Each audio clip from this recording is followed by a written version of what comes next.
Bien, hermano, estamos listos. Martes 9 de junio de este 2026, discipulado de Efesios 4:23. Vamos a arrancar una oportunidad más que el Señor nos regala, ¿no? De poder compartir, aunque por estos medios, digámoslo, y este espacio que ya durante muchos años, 6 años, ya más de 6 años que llevamos semana a semana compartiendo como grupo y bueno, creciendo y teniendo esa linda oportunidad de poder conocer un poquito más, ¿no?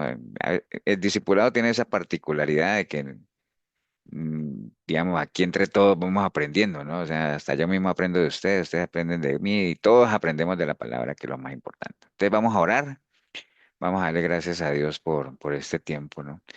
Pues si quieren regalan Luisito, es una oración ahí, ya que lo veo ahí en cámara ahí para arrancar, ¿vale? Pero tienes que abrir el micrófono, Luis. Entonces, Eso. muy importante, ¿ah? Sí, sí. Muy importante. Bueno, gracias Dios por la oportunidad que nos das de estar acá, Dios, después de un día de muchas cosas que hacer, de trabajo, de hermandad, de tantas cosas que hoy compartimos, Dios. Gracias por la oportunidad que nos das de estar en esta noche acá, Dios. Como decía el pastor, aprendiendo más de tu palabra, Dios. Gracias porque que estamos reunidos, Señor. Bendice mucho, digamos, lo que vayamos hoy a aprender, Padre, y que sea tanto edificación para cada uno de nosotros, Dios. Que pongamos en práctica lo que hoy, pues, trae preparado el pastor para cada uno de nosotros, Dios. Gracias por todo, Dios, por los hermanos que están conectados y por los que no han venido, Señor, pues gracias por eso también, Dios. Y todo esto, Señor, lo ponemos en tus manos, siempre, siempre agradecidos en el nombre de Jesús. Amén. Amén, Amén. amén. Muchas gracias, Amén. Luisito. Amén.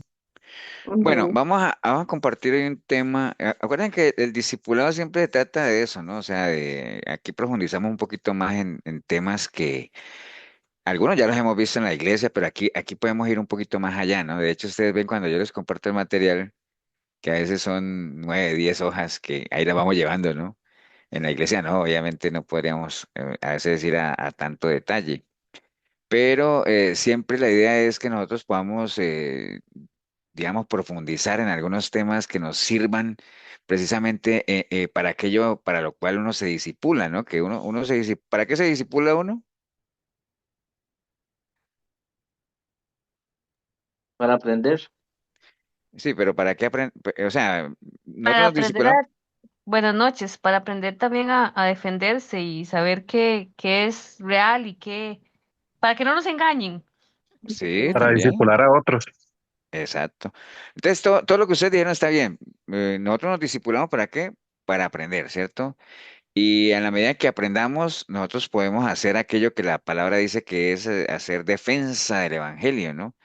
Y en la medida en que uno esté preparado para defender el evangelio, pues la idea es uno se disipula específicamente para poder ir a discipular, porque ese realmente es el objetivo de la iglesia, esa es la gran comisión. No sé si alguno se acuerda, no estoy seguro si alguno se acuerda, ¿cómo se llama esa rama de la teología?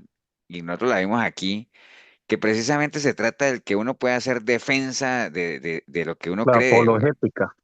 Eso, Leo, qué bueno que viniste. Apologética, ¿no? Eso, ¿se acuerdan que lo vimos aquí? Varias cosas de apologética, que es precisamente esa rama de la teología en la cual uno se prepara o se adiestra para hacer defensa de los fundamentos, los principios cristianos, ¿no? Entonces, ahora que Karina ha mencionado eso de que para que uno no lo engañen, y más allá de eso, también para que uno esté enteramente preparado para poder, digamos, corregir a otros, ¿no? Entonces, en la medida en que uno sepa, pues, lo suficiente de diferentes temas, eso nos va a permitir hacer eso. Entonces, digamos que en línea a eso, ustedes saben que la palabra dice que la sangre de Cristo nos limpia de todo pecado, ¿no? Y cuando habla de todo pecado, es todo pecado. Pero hay un pecado que realmente dice la misma palabra que no tiene perdón, ¿no? ¿De acuerdan cuál es? La blasfemia La contra- blasfemia en contra del Espíritu Santo. Blasfemia en contra, ajá. Exacto. Entonces la blasfemia contra el Espíritu Santo, y eso no deja de parecerle a uno curioso decir, o sea, qué será eso exactamente?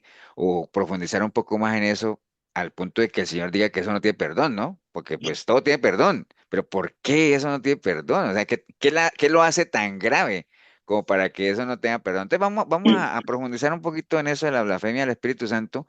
¿En qué contexto se dio lo que el Señor dijo? ¿Cuál era la situación que se estaba dando en el cual él dio esa sentencia, llamémoslo así? ¿Cómo aplica eso hoy en día para nosotros, no? Si hay blasfemia contra el Espíritu Santo hoy, sí o no, y cómo lo manejamos. Entonces voy a compartirle la pantalla para que veamos eso. Ustedes me dicen si la ven, ¿no?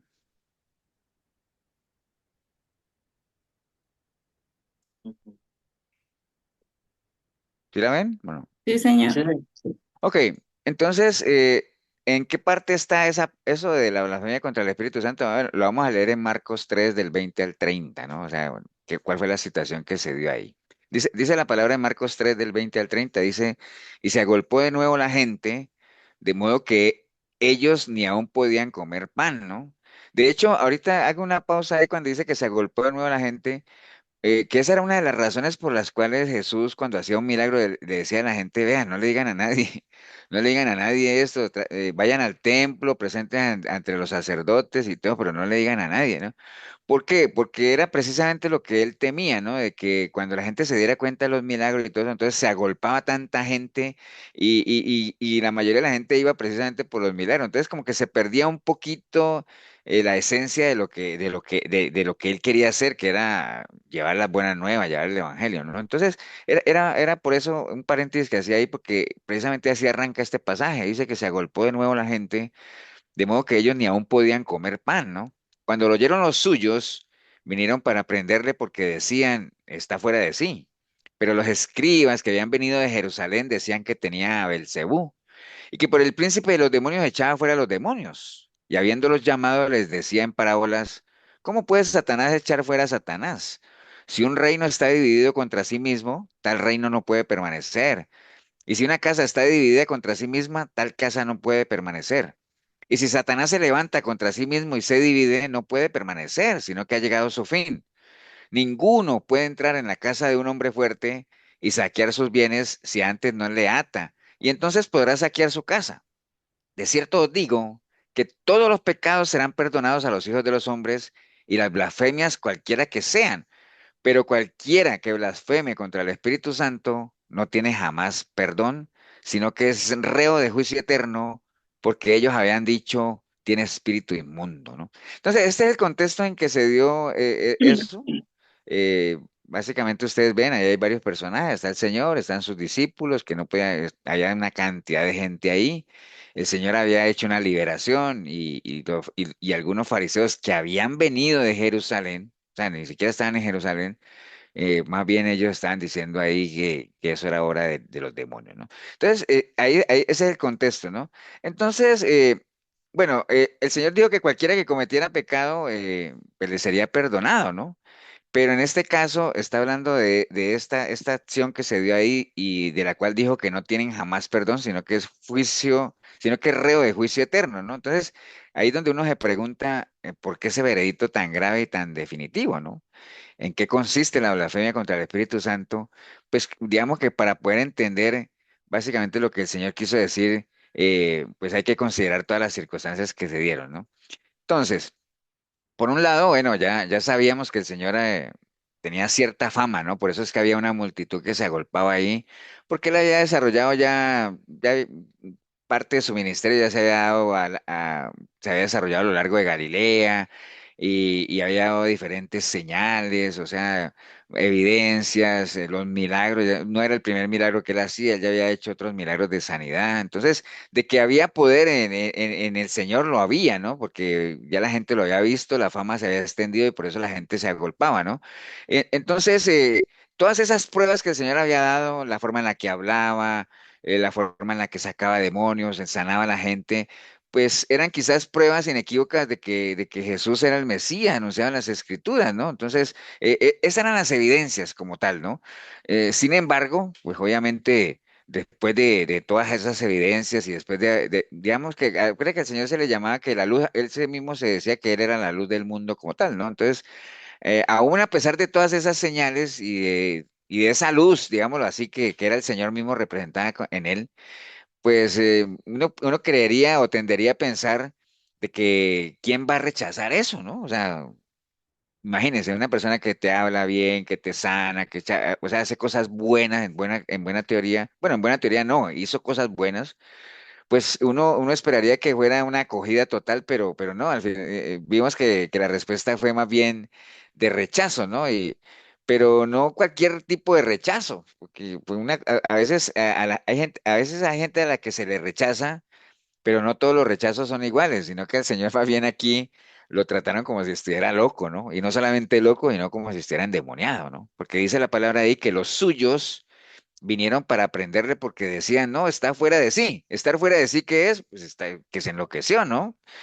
Y los escriban, eso decían los suyos. Y los escribas decían, no, hombre, este tiene a Belcebú, es decir, está endemoniado, ¿no? Entonces, imagínese ese nivel de rechazo al que fue sometido el Señor, ¿no? Entonces, eh, habían llegado desde muy lejos, o sea, esta gente, los fariseos habían venido de Jerusalén, básicamente, ¿no? De lejos. Y entonces habían llegado con una misión, ahorita la vamos a ver, pero ellos llegaron a una conclusión tal de que pues ya era difícil que hubiera punto de retorno, ¿no? En cuanto a lo que ellos ya habían afirmado. ¿Por qué? Porque pues acordémonos, ¿no? Los fariseos eran las autoridades religiosas, eran las personas que eran intérpretes de la ley, digámoslo, tenían un nivel más arriba del resto de la gente, ¿no? Y el hecho de que ellos hubieran llegado a esa conclusión, hubieran emitido esa conclusión a la que llegaron, pues era en extremo grave, ¿no? Porque acuérdate que el conocimiento engendra responsabilidad, ¿no? Entonces, cuando uno emite un concepto y uno tiene conocimiento de la situación, pues uno debe estar muy consciente de lo que habla, porque el mismo conocimiento que uno tiene o la información que uno maneja lo hace automáticamente responsable de lo que uno esté diciendo, ¿no? Pero bueno, el señor tuvo que someterse a dos veredictos propiamente. Recuerden que por un lado cómo lo trató su gente, los suyos, y por otro lado cómo lo trataron los fariseos, ¿no? Entonces, primero veamos el veredicto de los suyos, ¿no? O sea, de la gente de él, ¿no? O sea, la Biblia no dice exactamente si esos suyos quiénes eran, pero ahorita lo vamos a ver. Pero el caso es que nos encontramos en este relato que acabamos de leer, nos encontramos a nuestro Señor Jesucristo pues entregado de una manera total a su ministerio, ¿no? O sea, metido de lleno, porque el mismo pasaje dice que ni siquiera le da tiempo de comer, ¿no? O sea, ni siquiera tenían tiempo de nada, ¿no? Y entonces, obviamente, dice que los suyos, ahorita vamos a ver quién puede ser los suyos, pues digamos que se dieron cuenta de esa situación, ¿no? Y entonces decían, bueno, pero ¿qué le pasó? Pues, o sea, no está en sí, o sea, como que perdió el juicio, o sea, entonces, claro, cuando usted, eso es como, pensemos en esa escena como que a uno vayan y le digan que uno vayan y le digan a la casa y digan, vea, es que su hijo, su hermano está ya, no sé, parece que se enloqueció. Entonces, imagine uno, ¿qué es lo que uno hace? Pues uno dice, voy a ir allá a ver cómo me lo traigo para la casa, ¿no? Porque pues imagínate, está fuera de sí, o sea, se enloqueció ese muchacho, podrían decir los suyos, ¿no? Entonces, como les decía, no sabemos si los suyos eran la mamá, los hermanos, no sabemos, no dice, la Biblia solamente dice los suyos, posiblemente fueran la mamá y los hermanos porque más adelante los mencionan a ellos, pero bueno, independiente de quién sean los suyos, lo que sí sabemos es que era gente cercana a él, ¿no? O sea, digamos que eran familiares o digamos que eran su círculo más cercano, pero en cualquiera que sean los casos, al final la reacción que ellos tuvieron, pues no deja de ser no deja de ser una reacción muy incomprendida, ¿no? Acerca de lo que es la persona de nuestro Señor Jesucristo. O sea quien sea que fueran familia o fuera que fueran amigos, muy cercanos, lo que sea, ¿no? Entonces, y el Señor ya, eso no era algo que al Señor le extrañara, ¿no? Porque acuerden que él ya había dicho por allá en Mateo que los enemigos del hombre serán los de su propia casa, ¿no? Entonces eso no era algo que el Señor pudiera extrañar de enfrentar una situación como esa, pero de todas formas no deja de ser una realidad que cuando ese tipo de descalificaciones o ese tipo de desprecios vienen de los suyos, o en el caso de uno de los míos, entendiendo como mi familia, mis amigos cercanos, pues obviamente son situaciones que duelen y que son difíciles de enfrentar, ¿no? Difíciles de entender, ¿no? Pero bueno, digamos que el Señor pasó por eso y eso nos debería servir a nosotros cuando uno experimenta algún tipo de rechazo de parte de los suyos o de los míos, pues entender que el Señor pasó por ahí, ¿no? Siendo el Señor lo que era, ¿no? A él mismo lo rechazaron. Entonces, cuando dice que los enemigos son los de la propia casa, pues no debería extrañarle a uno eso. Yo creo que de una u otra forma nosotros lo hemos vivido, ¿no? No al nivel de que vivió el Señor, pero algo de eso hemos vivido, ¿no? Entonces, Pastor, y sí, señora. también, perdón, también él siendo 100% Dios, 100% hombre, también conocía los corazones, como nos conoce a nosotros, ¿sí me entiende? Claro, claro. Entonces, él conocía el proceder de esa gente, ¿sí me Ujú. entiende? Que Sí, sí. les daba y mire cómo procedían. Correcto. Además, algo que sí se da mucho es eso, ¿no? O sea, cada vez que una persona se consagra al Señor para vivir eh, conforme a la voluntad del Señor, pues que es lo primero que le dicen, ¿no? Yo no sé si a ustedes les dijeron, pero a mí me lo decían al principio mucho, ¿no? No, tampoco me podría ser que me dijeran que si me volví loco o algo así, pero lo que siempre le dicen a uno, ¿no? Que a uno le lavan el cerebro, que a mí inclusive después de un tiempo me preguntaban, mira, ¿y vos todavía estás metido en esas cosas? Y me entiende como que si lo que uno estuviera haciendo fuera realmente haber tocado la parte baja de la pirámide social y haber tocado fondo, o como le decían a Milena la primera vez que nosotros fuimos a Colombia, después de habernos convertido o haberle entregado, como le decían a ella, mira, y es que a usted violaron o entraste en drogas, o yo me acuerdo que era lo que le decían a ella tanto. No o creo que no le decían directamente a ella, sino que entre las hermanas hablaban algo así.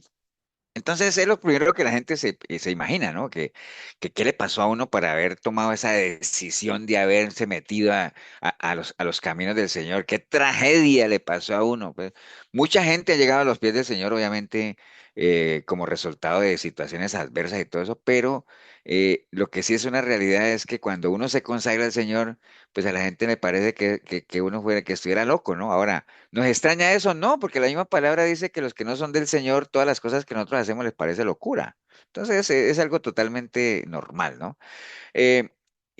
Contrario es cuando una persona anda metida en vicios y se emborracha y hace de todo, pues eso lo considera la gente normal, ¿no? Y hasta algunos dicen, uy, o cuánta gente no se ufana de porque son infieles y tienen dos, tres mujeres y lo ven como un orgullo, ¿no? Entonces, es una realidad. Cuando usted hace algo para el Señor, usted lo catalogan como que se enloqueció, como que está fuera de sí, como que es un fanático, lo que sea, ¿no? Pero si usted hace las cosas que el mundo hace, pues es normal, ¿no? O sea, como cosa, ¿no? Pero imagínese, si uno realmente tomara la decisión de servir a Dios o de meterse de lleno en los caminos del Señor al punto de que la gente lo vea como una locura, como tal, pues cómo cambiarían las cosas, ¿no? Cómo cambiaría la sociedad como tal, ¿no? Que a uno le dijeran, no, pues es que este ya está fuera de sí, pero fuera de sí, ¿por qué? Porque está metidito en las cosas de Dios, porque camina correctamente, porque ya no es el loco de antes, porque ya no es el vago de antes, ¿no? Pero bueno, esa es la sociedad en la que vivimos, tristemente, que a lo bueno llaman mal y a lo malo llaman bueno, ¿no? Es una realidad. Entonces, pero aún así uno seguiríamos preguntarnos, ¿no? ¿Qué hizo, o sea, qué fue lo que hizo que la familia de él pensara así? O sea, ¿por qué pensaron que su comportamiento era el de un loco, ¿no? Acuérdate que estamos viendo el veredicto que dieron los suyos, ¿no? O sea, la familia, la gente allegada desde el Señor, ¿no? Posiblemente es que el señor hasta los 30 años llevaba una vida relativamente tranquila, posiblemente porque de por sí la Biblia no menciona nada del señor desde los 12 años hasta los 30, ¿no? Entonces es muy probable que él viviera en la tranquilidad y la seguridad del taller de su papá de carpintería, donde él seguro le ayudaba. O sea, no sabemos, estamos especulando, pero no deja de ser ilógico, puede ser muy normal de que el señor se dedicó, fue a eso, ¿no? A trabajar ahí con José, el papá en el taller. Y entonces abandonar esa seguridad y esa tranquilidad para meterse en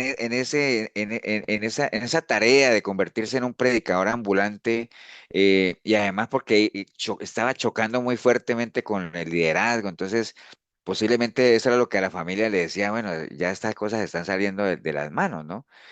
O como a mí alguna vez una jefe que tenía me decía que yo porque me había metido en esto de ser pastor y todo eso, que lidiar con gente era lo peor que había, y todas esas cosas que le mencionan a uno, ¿no? Es decir, ¿para qué dejar una vida tranquila? Dicen como si hacer cosas para el Señor fuera lo más dramático, pues, o sea, ¿me entiendes? Ustedes, yo creo que algunos han pasado por eso, ¿no? Entonces, básicamente es eso, o tal vez porque veían la gente que rodeaba al Señor, no era tampoco la gente más fina, ¿no? O sea, armar un equipo de trabajo con pescadores, con publicanos, que lo estén siguiendo a uno, prostitutas, enfermos. Entonces, claro, me imagino que a la familia puede que se haya puesto los pelos de punta al ver ese cambio de vida de nuestro Señor, ¿no? Entonces, por eso tal vez es que ellos decían, no, está fuera de sí, o sea, se enloqueció, como dices, se enloqueció este muchacho, ¿no? Pero bueno, el caso es que pareciera ser que a la familia sí le importaba mucho lo que la gente pensara del Señor, porque a tal punto que fueron a tratar de llevárselo, ¿no? Porque ya no, no, ya, como dice, está dando de qué hablar, ¿no? Pero bueno, lo que menos ellos pensaban es que al Señor no le importaba para nada lo que la gente dijera de él, ni mucho menos, porque él sabía exactamente a qué había venido y para qué había venido, ¿no? Y no le interesaba la aprobación de la gente, sino hacer la voluntad del Padre, lo tenía absolutamente claro. Ok, ¿perdón? Es que Milena me habla desde por allá, desde otra sala y nadie le oye. Pero bueno, el caso es que ese es el veredicto de los suyos, ¿no? De su familia, básicamente. Pero vamos a ver ahora el veredicto de los líderes religiosos, ¿no? Porque el relato, lo que vimos en el relato, vimos ya obviamente de los suyos, lo que pasó con ellos, pero esa situación que estaba pasando con ellos se ve un poco algo interrumpido porque entra ya a opinar un grupo importante, ¿no? Que eran los escribas. Recuerda que los escribas, y los fariseos y todo eso era el liderazgo religioso, ¿no? O sea, ya ellos entraron ahí a opinar y la opinión de ellos era, pues, una opinión importante, ¿no? Ellos habían venido desde Jerusalén. eh, y ahora, ¿por qué habían venido desde Jerusalén? Porque, bueno, recordemos que la fama del Señor iba creciendo, el apogeo, digamos, lo seguía cada vez más gente, eran multitudes, como lo leímos ahí. Entonces, al final, recaía sobre este liderazgo religioso esa responsabilidad de ellos explicar realmente qué era el fenómeno de nuestro Señor Jesucristo. O sea, cuál era la explicación desde el punto de vista religioso o algo así de lo que él hacía, ¿no? O sea, ¿cómo podría explicársele al pueblo eso que estaba ocurriendo con nuestro Señor Jesucristo, si realmente él era el Mesías o no, si lo que él hacía era de Dios o no? Acuérdense que siempre había ese dilema como tal, ¿no? Lo mismo pasó con Juan el Bautista, ¿no? Acuérdense que el Señor los encaró a ellos y les dijo que si el bautismo de Juan era de Dios o de los hombres, y ellos no quisieron comprometerse, ¿no? Entonces, ahí estaba la curiosidad de cuál iba a ser la actitud de estos escribas ante todo lo que estaba pasando, ¿no? Porque hay que tener algo bien claro, ¿no? O sea, ni los escribas, ni nadie del Sanedrín, ni mucho menos pusieron en duda lo que el Señor hacía, los milagros que él hacía, ¿no? O sea, o el poder que él tenía, digámoslo, para echar fuera demonios, porque tendría que ser uno muy iluso para ver que después de una liberación uno pusiera en duda la capacidad del Señor para hacer lo que hizo, ¿no? Porque los milagros precisamente ocurrían a la vista de todo el mundo, o sea, la gente veía exactamente cuando él sacaba a un demonio, cuando le daba la vista a un ciego, todo eso, ¿no? Entonces, digamos que era, digamos, iluso pretender negar algo que era tan evidente, ¿no? Entonces, ellos no se iban a ir por ese camino de negar lo que la gente estaba viendo. Entonces, ese no era el camino, porque uno puede tratar de negar algo cuando nadie lo vio, ¿no? Decir, no, eso fue mentira, algo, pero si eso ocurre a la vista de todo el mundo, pues eso es innegable, ¿no? Entonces, ese no era el camino. Entonces, si ese no es el camino, antes de llegar ahí a ver si ustedes le pegan, para ponerlos a participar un poquito, ¿cuál creen ustedes que sería el siguiente camino más bien que ellos iban a tomar? Partamos de ahí, ¿no? Ellos no podían tratar de negar lo que el Señor hizo porque fue evidente, Él lo hizo delante de todo el mundo. Entonces, ¿qué camino les quedaba a ellos?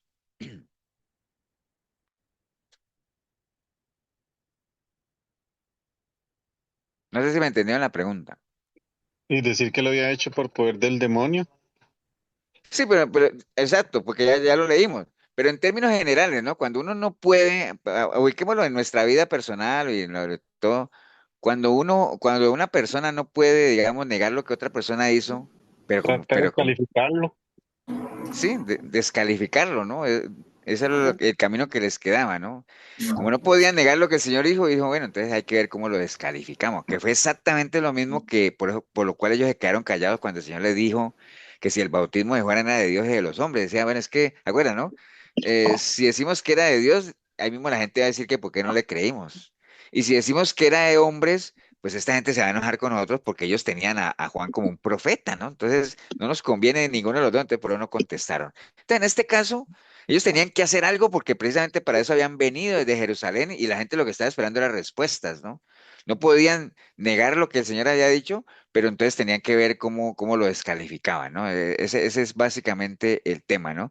Porque, y es algo que nos debería quedar ahí como grabado, ¿no? O sea, hoy en día hay gente que no cree, que no cree en los milagros del Señor, digámoslo, no creen que el Señor pueda obrar, digámoslo, imagínate, 21 siglos después, pero bueno, entonces es algo que no debería preocuparnos porque en ese entonces la gente viéndolo ahí en vivo, eh, digamos, se atrevieron a poner en duda realmente el poder divino de nuestro Señor. Entonces, imagínense, esa gente viéndolo en vivo, con el conocimiento que tenían, lo pusieron en duda, no porque no fuera verdad, sino porque no les convenía, ¿no? Pero bueno, el caso es que ellos, el hecho de que ellos vieron los milagros, lo reconocieron y todo, porque en ningún momento dijeron que no, pero eso ellos no querían al final reconocerlo como el Mesías. Ese era el meollo del asunto, ¿no? O sea, a pesar de que vieron eso, entonces lo que estaban era buscando a ver, porque acuerden que lo que estaba en juego ahí era la autoridad, ¿no? Ellos por siempre habían tenido la autoridad del pueblo en términos religiosos, la autoridad espiritual, la guía, y viene nuestro Señor Jesucristo que aparece de Nazaret y que de alguien, por ahí se acuerda que hay un pasaje que dice que si de Nazaret será que puede salir algo bueno. ¿Ustedes se acuerdan quién dijo eso? ¿Alguien sabe quién dijo eso?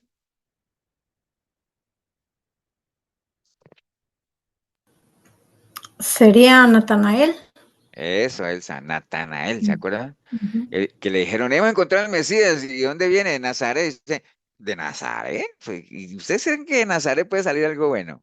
Entonces, imagine, Pastor, sí, y también señora. puede ser parte de un corazón endurecido, ¿no? Que tenían. Sí, No tenían pues esa conciencia. Pues, digamos, parte del corazón endurecido que tenían era porque ellos eran muy insensibles, ¿no? Acuerde que el Señor les dijo a ellos, varias veces se los he repetido, que les dijo, hey, dejen de estar colando al mosquito. Hay que hacer una cosa sin dejar de hacer la otra. O sea, ustedes han dejado por fuera la misericordia, la fe, ¿cómo es que era? Justicia, fe y misericordia, que son básicamente tres elementos que lo llevan a uno a compartir con la gente, ¿no? Entonces habían perdido esa sensibilidad, ellos no querían a la gente, porque cuando el Señor sanaba a alguien, ellos en vez de alegrarse por la gente que era sana, ellos, por ejemplo, al ciego aquel que el Señor le devolvió la vista, le dijo, no, hombre, ese no era ciego, ese era un mentiroso, ¿me entiendes? Entonces, en vez de alegrarse por la gente, ellos les preocupaba más la disputa de la autoridad con nuestro Señor Jesucristo, ¿no? Porque cada vez era más gente la que seguía al Señor. Entonces, ellos no estaban dispuestos a reconocerlo a él como Mesías, y como la gente estaba lista esperando qué es lo que ellos tenían que decir sobre el Señor, pues ellos se fueron por el lado que les pareció más fácil, ¿no? Que fue descalificarlo como tal. Y entonces comenzaron a decir, no, hombre, la respuesta que vieron a la mano fue decir que el Señor hacía eso porque básicamente era por el príncipe de los demonios, que él echaba demonios precisamente por el mismo príncipe de los demonios, ¿no? ¿Por qué? Porque ellos no estaban dispuestos, ellos no podían reconocer a Jesús como Mesías porque automáticamente tenían que sujetarse a la autoridad de él, porque pues si es el Mesías, imaginen ustedes, entonces ellos no estaban dispuestos a eso. Entonces cambiaron de estrategia y dijimos, no, vamos a desacreditarlo y la mejor manera es acusarlo de que está endemoniado y de que todos esos milagros que hace o esas obras sobrenaturales, pues es básicamente porque cuenta con la colaboración del mismo Satanás. Esa fue la conclusión a la que ellos llegaron, ¿no? Y ahí es donde uno le sorprende o no deja de sorprenderle a uno cómo a mucha gente por religiosidad, digámoslo así, se vio en ese entonces y hoy en día se sigue viendo, ¿no? Cómo la gente por la misma religiosidad o por no perder el control de la misma gente, pues, y movido por propios intereses puede llegar a ese nivel de ceguera, ¿no? Y de maldad, digámoslo, de descalificar. eh, en este caso ellos están descalificando al Señor, pero ¿cuánta gente por no perder control de algo puede llegar a descalificar de una manera malvada a otra persona, ¿no? Y bueno, y eso exactamente es lo que el Señor dijo ahí en Juan, en 3:19, el diagnóstico que él dio, cuando él decía, y esta es la condenación, que la luz vino al mundo, es decir, él, y los hombres amaron más las tinieblas que la luz, porque sus obras eran malas. Porque todo aquel que hace lo malo aborrece la luz y no viene a la luz para que sus obras no sean reprendidas, ¿no? Él ya había hecho ese diagnóstico. Entonces, ya nosotros sabemos cuál es la acusación que los escribas les dieron del Señor. ¿Cuál fue la acusación? Que le dijeron que él echaba demonios, pero era porque él era ayudado por el mismo Señor de los demonios, es decir, por el mismo Satanás. Entonces, ¿qué usó el Señor para mostrarles a ellos lo absurdo de esa acusación, ¿no? O sea, porque él se defendió, ¿no? Eh, lo que obviamente nosotros que ya tenemos la información sabemos que esa era una acusación sin sentido, pero como están ahí en vivo, ahí en caliente, como dicen, in situ, como dicen algunos otros, a pesar de que lo que los escribas dijeron no tenía ningún sentido, porque pues obviamente no era más, lo que ellos dijeron no era más que un intento absurdo, básicamente, de tratar de bajonear o de negar lo evidente, ¿no? Y básicamente es eso, ¿no? Entonces, eh, imaginen la gente con tal de negar a Dios como tal, digámoslo, y porque ¿por qué la gente niega a Dios? Porque en el momento en que la gente lo acepte, saben que van a tener que dar cuentas, ¿no? Y la gente, y despojarse de muchas cosas que la gente no quiere despojarse, por eso habla ya de que la gente prefiere seguir en las tinieblas, más bien. ¿Por qué? Porque en el momento que uno viene a la luz, pues todo es expuesto y al final hay que despojarse de muchas cosas. Entonces, más bien por eso la gente prefiere negar al Señor y descalificar la obra que Él hace, ¿no? O sea, entonces, pero Jesús no estaba, obviamente, no estaba aliado con Satanás, sino por el contrario, era todo por el contrario, era todo lo contrario, ¿no? El Señor lo que buscaba, y además él ya había triunfado sobre él y muchas veces, ¿no? Entonces él utiliza en ese pasaje que leímos dos ilustraciones para, digamos, hacerle ver a ellos lo absurdo de esa acusación, ¿no? Primero les dice, si un reino está dividido contra sí mismo, pues el reino no puede permanecer, ¿no? Entonces el Señor compara ahí el reino espiritual de Satanás con un reino humano, ¿no? Por ejemplo, y pues para explicarles casi que con plastilina a los escribas, ¿no? Entonces lo que les dice, vea, en un reino si hay disensión, o sea, si hay una disensión interna, es decir, si hay pelea interna, pues el reino no puede durar, o sea, eso se ve, en lo natural es fácil entenderlo, ¿no? En un matrimonio, si el esposo y la esposa se mantienen en peleas y peleas y peleas, lo más probable es que ese matrimonio tarde o temprano no dure, o sea, eso es una realidad, ¿no? Si en una iglesia local está dividida, hay un grupo contra otro, tarde que temprano esa iglesia va a desaparecer, o por lo menos pasa lo que pasa, ¿no? Se dividen dos iglesias pequeñitas y al final ven a ver las dos mitades cómo sobreviven cuando juntas pudieran haber hecho algo más grande, ¿no? Y eso lo vemos por todo lado, ¿no? Entonces, él lo que les dice es eso, ¿no? Les pone esos ejemplos naturales y les dice, bueno, si Satanás está en guerra con sus propios demonios, imagínense, si Satanás estuviera en guerra con sus propios demonios, pues entonces estaría casi que acabado, ¿no? O sea, se vería diezmado en su poder, que es lo que nosotros conocemos como una guerra civil, ¿no? Acuérdense que en estos días hablamos en la iglesia de las guerras civiles, que es cuando la gente del mismo lugar, del mismo reino, del mismo país, pues comienzan a pelear entre ellos, ¿no? Entonces, ¿qué futuro puede tener? Y lo digo yo, por ejemplo, en el caso de Colombia, ahorita que me acuerdo. Colombia es quizás de los pocos países que todavía siguen esa guerra interna de la guerrilla, y 60, 70, y nunca progresa, nunca ha llegado a progresar como uno esperaría que progresara por lo mismo, ¿no? Porque bajo un eslogan ya anticuado de lucha guerrillera y que se ha convertido ahora en puro narcotráfico, hay intereses particulares, ¿no? Entonces, ¿qué es lo que hace? Matarse unos a otros, entonces nunca el país va a salir adelante, ¿no? Mire, contrario a lo que pasó en El Salvador.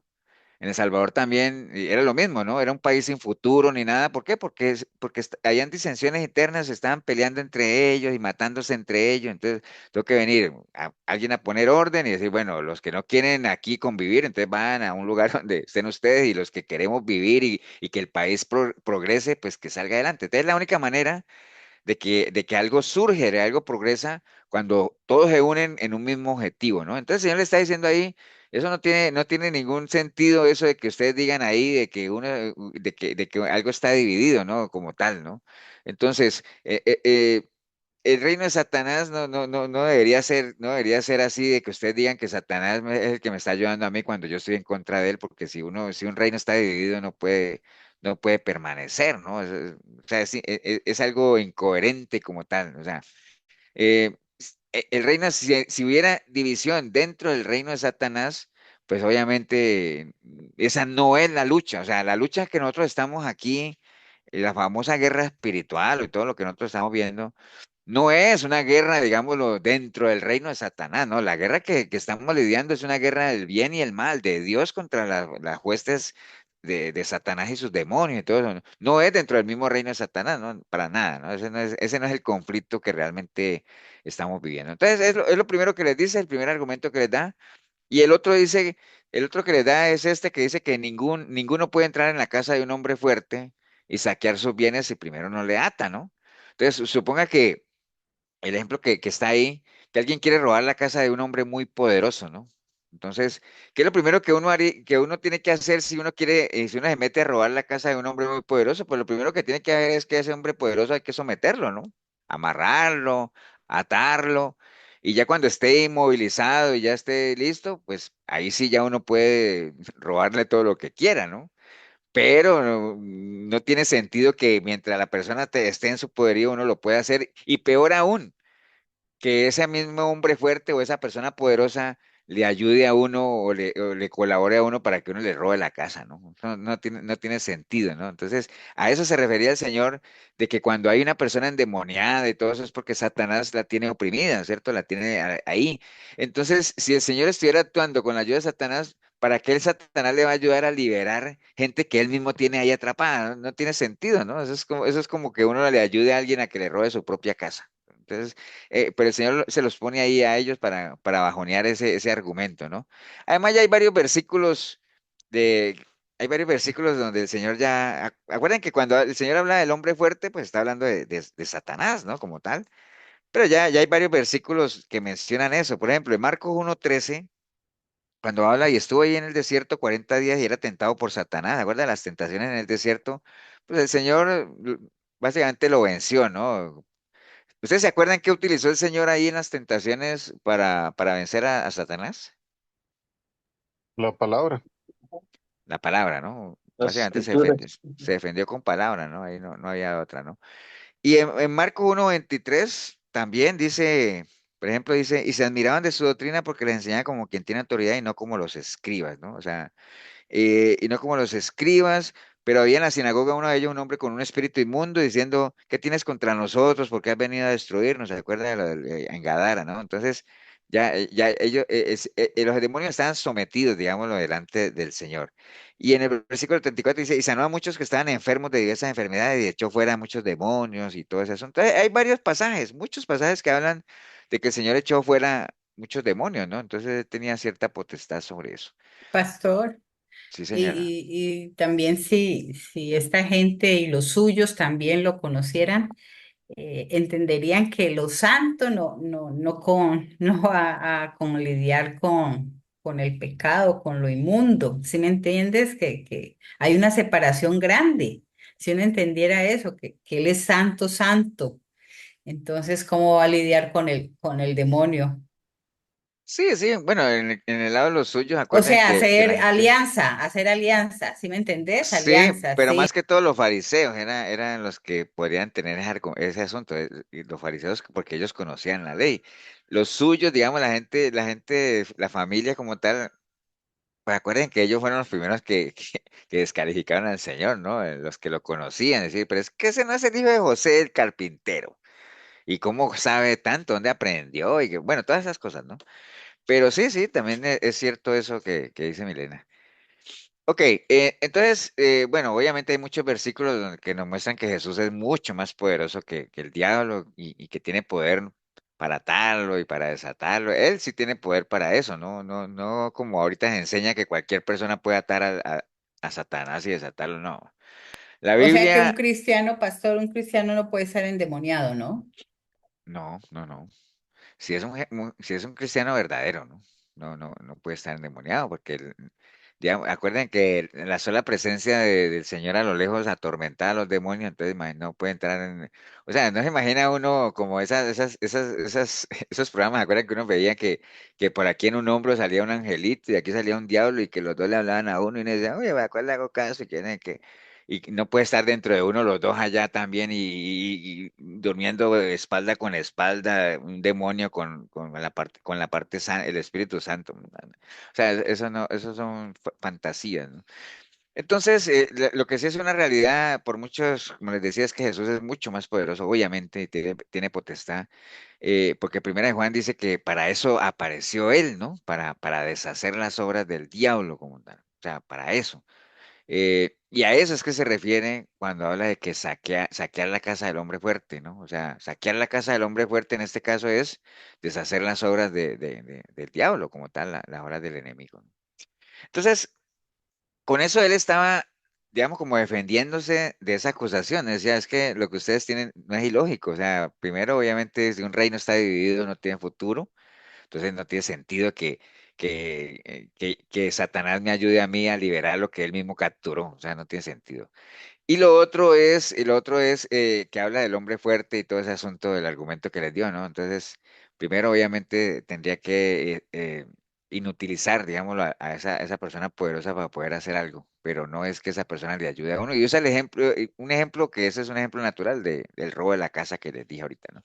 Pero bueno, el caso es que queda clarísimo que la guerra ahí no era dentro del reino de Satanás, sino que es entre dos reinos, el reino de Dios y el reino de las tinieblas, ¿no? Entonces, todo eso que les estoy diciendo es para que vayamos, porque todavía no hemos llegado allá, no hemos llegado a la blasfemia del Espíritu, ¿no? Entonces, a raíz de eso que pasó, ya ustedes saben la situación que pasó, el Señor liberó un endemoniado, la gente estaba admirada, vinieron unos escribas de Jerusalén para tratar de explicarle a la gente qué era el fenómeno del Señor, y entonces ellos al ver que el milagro era evidente, ellos no podían decir que no pasó, y entonces, ¿ahora qué hacemos? No, no, pues digamos que eso es obra del mismo demonio, y entonces ahí vamos, ¿no? El Señor le da argumento y les dice, no, lo que ustedes dicen no tiene sentido, ¿no? Entonces, ahí donde viene ya que el Señor los enjuicia a ellos, digámoslo, ¿no? Porque, ¿y por qué? ¿Por qué el Señor los enjuicia? ¿O por qué les da esa sentencia tan drástica y como tal? Porque lo mismo que les dije ahorita, ¿no? Los escribas tenían una responsabilidad muy grande. Ellos tenían la información, ellos conocían la ley, conocían las profecías, o sea, ellos tenían la información, ¿no? Y conocían de primera mano también. Por un lado tenían la teoría, pero también conocían de primera mano eh, todo el ministerio del Señor, porque ya ellos estuvieron viendo ahí. Acuerden que todo lo que el Señor hacía lo seguían, ¿no? O sea, fue público. Por eso es que cuando el Señor lo llevaron ante Pilatos y todo eso, que lo llevaron a decirle, hey, ahora sí que estás aquí, cuéntanos qué es todo eso que enseñas. Digo, pero ¿por qué me preguntan a mí? Pregúntenle a todos los que me oyeron, porque yo he hablado en público, yo no he hablado en secreto, ¿me entienden? ¿Por qué? Porque el Señor todo lo habló en público y inclusive había escribas y fariseos que lo escuchaban. Yo me acuerdo de un pasaje donde donde los fariseos mandaron a unos guardas a que capturaran al Señor, ¿no? Y los guardas fueron y fueron, y cuando volvieron, no lo trajeron, le dijeron, y de ahí, bueno, no dijeron de ahí porque no eran ticos, ¿no? Dijeron, ¿pero qué? ¿Y qué pasó? Dice, no, es que lo escuchamos, pero parafraseando diría, qué señor para hablar bonito, ¿ah? O sea, verás qué bien habla y que entonces vinieron más bien como convertidos, ¿no? Parafraseando un poco, ¿no? Como tal. Pero bueno, el caso es que los escribas tenían una gran responsabilidad. Ellos sabían, porque créanme que ellos sabían realmente que lo que el Señor hacía era una demostración directa y clara del Espíritu Santo. O sea, acuerden que el mismo Nicodemo lo dijo en Juan 3:2, le dijo, sabemos que has venido de Dios como maestro, porque nadie puede hacer estas señales que tú haces si tú no estás, si Dios no está con él. Entonces, Nicodemo lo sabía. Y entonces todo este liderazgo lo sabía también, pero a ellos no les convenía, acuérdense, era un tema de autoridad que estaba en juego y que ellos tendrían que haberse sometido, ¿no? Entonces, Pastor, sí, señor. una pregunta. Con esto que dijo de la pastora de que si un cristiano puede estar endemoniado, eso que dice en Primera de Corintios 10:21, que es lo de la advertencia de la cena del Señor, dice dice que antes digo que los gentiles lo que dice, antes digo que lo que los gentiles sacrifican, a los demonios los sacrifican y no a Dios. Y no quiero que vosotros os hagáis partícipes con los demonios. Entonces, digamos, un cristiano no puede estar endemoniado, pero puede ser partícipe con los demonios. ¿A Con dónde está respecto a eso? lo. Eso es lo que se dice en la cena del Señor en Primera de Corintios 10:20-21. Vamos a ver.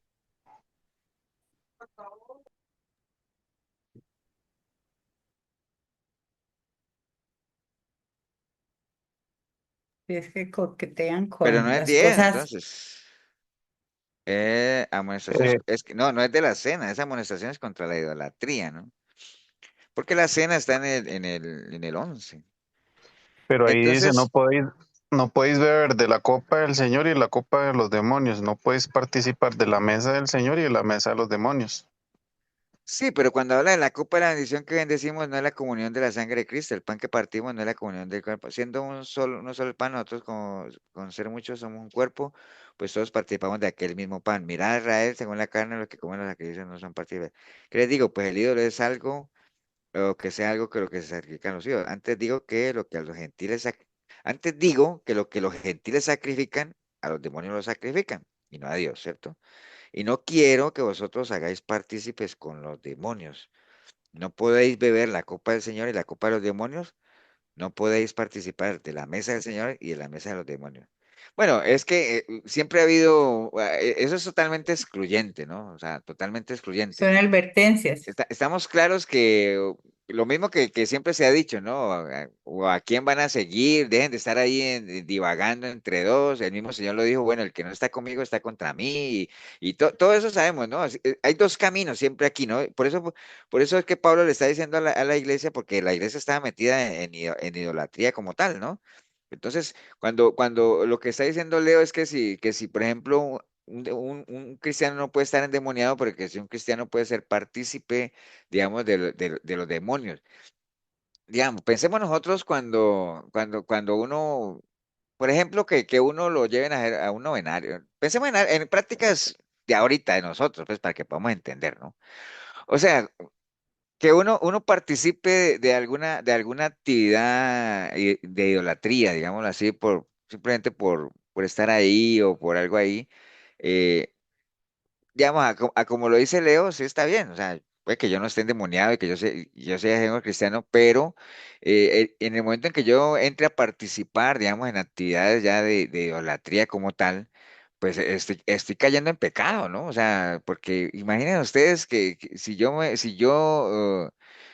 digamos, simplemente por estar participando en alguna actividad, esa, yo me inclino ante una imagen y todo ese asunto. No sé si ustedes se acuerdan del ejercicio que hacía el pastor Tibor cuando decía que si yo estoy caminando, ¿cómo está el Espíritu Santo? Está caminando. Si yo me siento, ¿cómo está el Espíritu Santo? Estoy sentado. Si yo, bueno, ¿acuerdan? Si yo me acuesto, ¿cómo está el Espíritu Santo? Acostado. Si yo me inclino delante de una imagen, ¿cómo está el Espíritu Santo? El Espíritu Santo se va porque no se va a inclinar entre No una Ya, imagen. está, ¿no? ya No no está. está, ya no está. Entonces ahí deja ya uno de ser cristiano, y si uno sigue en esas prácticas de idolatría, pues no todo el que practique idolatría está endemoniado, ¿no? Eso es una realidad, pero Por es ejemplo, candidato. pastor, Ajá. cristianos que van a la basílica, ¿no? A pedir algún milagro. ¿Sí me entendés? Sí, pues yo dudaría que son cristianos, realmente cristianos evangélicos, ¿no? Porque pues algunos dirán, es que yo soy cristiano católico, pero eso es otro nivel, ¿no? Pero bueno, digamos, a lo que decía Leo, que nos salimos un poquito del tema, es si un cristiano puede estar endemoniado, pero sí puede que no esté endemoniado, pero puede participar, o lo que dice aquí, no quiere que vosotros hagáis partícipes con los demonios. Mire que ahí habla de Deuteronomio 32:17. Vamos a, nada más para que no nos quede en el aire, a qué se refiere esa referencia que hace Pablo ahí. 32:17 dice. sacrificaron a los demonios, no a dioses que no hayan conocido, a nuevos dioses venidos de cerca que no hayan temido vuestros padres. Bueno, él está hablando obviamente del pueblo, ¿no? Que cuando cayó en idolatría, ¿no? Pero bueno, volviendo a lo que decía Leo, un cristiano no puede estar endemoniado si es un cristiano genuino, pero si es un cristiano genuino tampoco debería participar de cosas para los demonios, o sea, jamás, o sea, es que no debería ser, ¿no? A no ser de que no sepa. Digamos, démosle el beneficio de la duda de la ignorancia, digámoslo así. Pero un cristiano genuino no puede estar endemoniado, pero si practica en cosas de demonios, digámoslo así, o en cosas donde, pues ya dudaría yo que sea cristiano como tal, ¿no? O sea, porque el Espíritu Santo no va a estar ahí en esas prácticas, digámoslo así. Entonces, la advertencia que Pablo le está dando a la iglesia ahí básicamente es, acuérdate que la iglesia de Corinto tenía muchísimos problemas, ¿no? Ellos tenían información, tenían dones, tenían pero ellos eran muy livianos con ciertas cosas, con el pecado, y en este caso de la idolatría, acuérdate que las cartas de la iglesia eran advertencias, ¿no? De cosas que estaban pasando en la iglesia para que la iglesia se salga de ahí. Entonces, simplemente le está diciendo, es como que uno les dijera ahí, pero ¿cómo es eso? Que están participando de la cena del Señor y están haciendo otra cosa. O sea, no hagan eso. ¿Entiendes? Porque uno no puede hacer de aquí y allá, ¿no? O sea, no, y se los advierto básicamente porque no quiero que participen en esas cosas, porque si siguen en eso, tarde que temprano se van a ir para allá. Porque uno no puede servir a dos señores. O sea, o te vas para donde uno definitivamente, y si siguen en eso, ¿no? Esa es la advertencia que él les está diciendo a ellos de que no quiere que se hagan partícipes de esas prácticas, ¿no? De demonios, ni mucho menos. La idolatría, básicamente. Porque la Biblia también habla de que el que idolatra una imagen, pues detrás de una imagen hay un demonio, ¿no? Entonces, imagínate, la idolatría para nada, ¿no? No tiene nada que ver. Ok, sigamos aquí. Entonces ya vemos Pastor, aquí. Sí, señora. es imposible, ¿verdad? Porque dice que ese sí es un pecado de muerte, ¿verdad? Sí, El claro. de La participarle idolatría es un de pecado de Dios. muerte. Ok. Porque de la idolatría es básicamente, pues, enseñorear a alguien, a algo o a otra cosa por encima de Dios, ¿no? Y nada que ver. Dios no. Si hay algo que Dios aborrece es la idolatría, ¿no? Y por Sí. eso mucho de la palabra trata sobre advertencias para que la gente no caiga en idolatría, ¿no? Era una de las advertencias que se le daba al pueblo siempre, vea, ustedes van a ir allá y allá hay una cantidad de idolatría, tengan mucho cuidado, no se mezclen con esa gente porque van a caer, ¿no? Esa fue la caída, eso fue lo que marcó la caída de quién? De Salomón. Salomón. Salomón, correcto. Entonces, llegamos aquí a que el Señor ya enjuicia, digámoslo, a los escribas, ¿por qué? Porque, bueno, ellos sabían, ¿no? De primera mano que lo que el Señor hacía realmente era guiado por el Espíritu de Dios, ¿no? O sea, pues, tenían delante de ellos todo, la evidencia, o sea, ellos tenían toda la información ahí de que garantizaba, digamos, lo que eso era algo del Señor, ¿no? Entonces, pero se fueron por el lado más peor posible, ¿no? Que era obviamente decir que lo hacía en alianza con Belcebú, ¿no? Entonces, y no era, y era una decisión que tomaron de una manera deliberada, ¿no? Porque acuerda que ellos tenían la información, ¿no? Y entonces ahí viene la pregunta que nos hacíamos ahora, ¿no? Pero ¿por qué era tan grave? O sea, ¿por qué Jesús dijo que ese pecado no sería perdonado y los demás sí? Entonces vamos a entrar ahí, ¿no? Él le llamó a ese pecado la blasfemia contra el Espíritu Santo, eh, porque lo que ellos estaban haciendo propiamente era resistir la obra del Espíritu Santo, o sea, rechazar la obra del Espíritu Santo, ¿no? Que fue exactamente lo que Esteban, acuérdate que Esteban fue el primer mártir, ¿no? Allá en Hechos 7:5-1 que murió, digámoslo, por defender lo que él creía, él le dijo a la gente, ¿no? Duros de cerviz e incircuncisos de corazón y de oídos, vosotros resistís siempre al Espíritu Santo como vuestros padres, así también vosotros. Entonces él habló de eso de resistir al Espíritu Santo, ¿no? Entonces, ¿cuál era la obra del Espíritu Santo que estos escribas estaban resistiendo, digámoslo así, que llevó a nuestro Señor Jesucristo a decirles, bueno, eso que ustedes están haciendo no tiene perdón? Realmente eso no tiene ningún tipo de perdón, ¿no? Entonces, recordemos dos cosas. O sea, el Espíritu Santo tiene dos funciones principales, digámoslo así. Primero, obviamente, revelar la verdad de Dios a las personas. Acuerde que el Señor dice, les voy a mandar un consolador y él es el que va a dar testimonio de mí y va a agarrar todo lo que está aquí y se los va a dar saber. Entonces, la primera función es revelarnos la verdad de Dios a todas las personas, ¿cierto? Y lo segundo, obviamente, es capacitar a las personas para hacer la obra de Dios, o sea, los dones espirituales, que son capacitaciones espirituales, ¿no? Entonces, cuando esta persona, estos escribas, acusaron a Jesús de estar endemoniado, prácticamente era resistiendo o rechazando esa primera, digamos, esa primera tarea o esa primera función que tiene el Espíritu Santo, que era la revelación de lo que era nuestro Señor Jesucristo, ¿no? Entonces, ellos tenían la información, sabían las profecías, sabían las señales que el Señor estaba dando, y digamos que como parte del Espíritu Santo es revelar eso a la gente, y ellos al rechazar eso que era evidente, pues están resistiendo, digámoslo, a la obra del Espíritu Santo, a la tarea como tal, ¿no? Y de que la naturaleza de las obras que el Señor estaba haciendo, pues eran divinas como tal, ¿no? Dice la palabra en Juan 16:8, dice que el Espíritu Santo convencerá al mundo de pecado, de justicia y de juicio.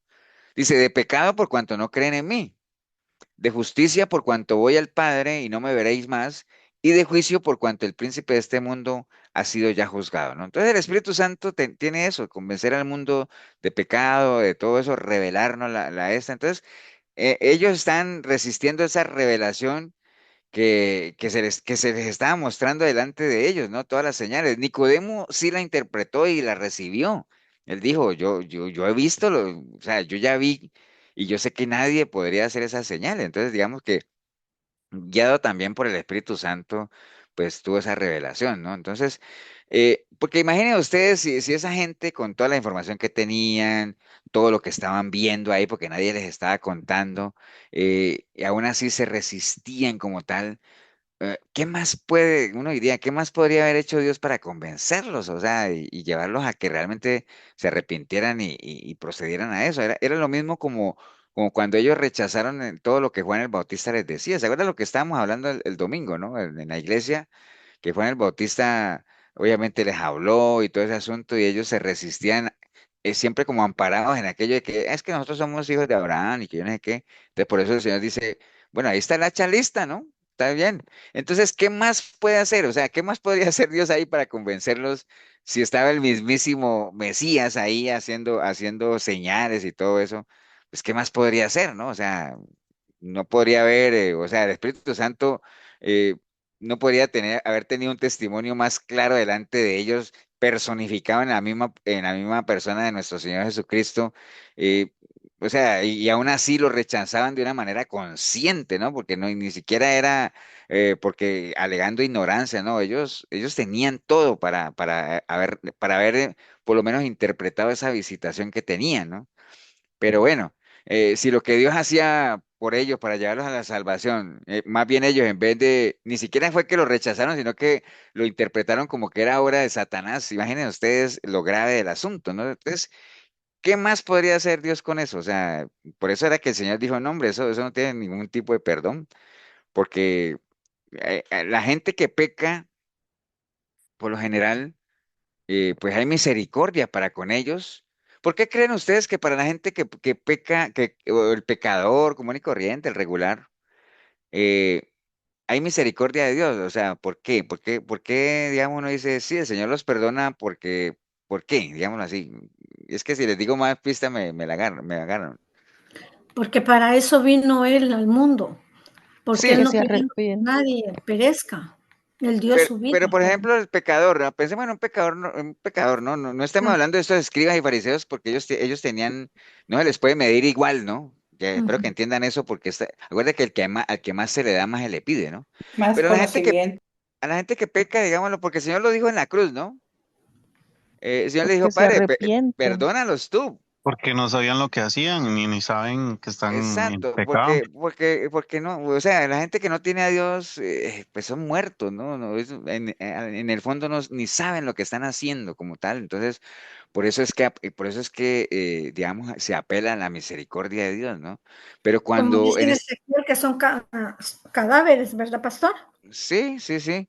Pero en el caso de esta gente que ellos estaban viendo al Señor ahí, dando las señales, haciendo milagros, el Espíritu Santo moviéndose ahí también, y aún así lo rechazaron. Y no solamente lo rechazaron, sino que dijeron, no, hombre, ese es socio de Satanás, ¿no? O sea, tremendo, o sea, es algo tremendamente grave, ¿no? Es que estaban Entonces, ciegos. claro.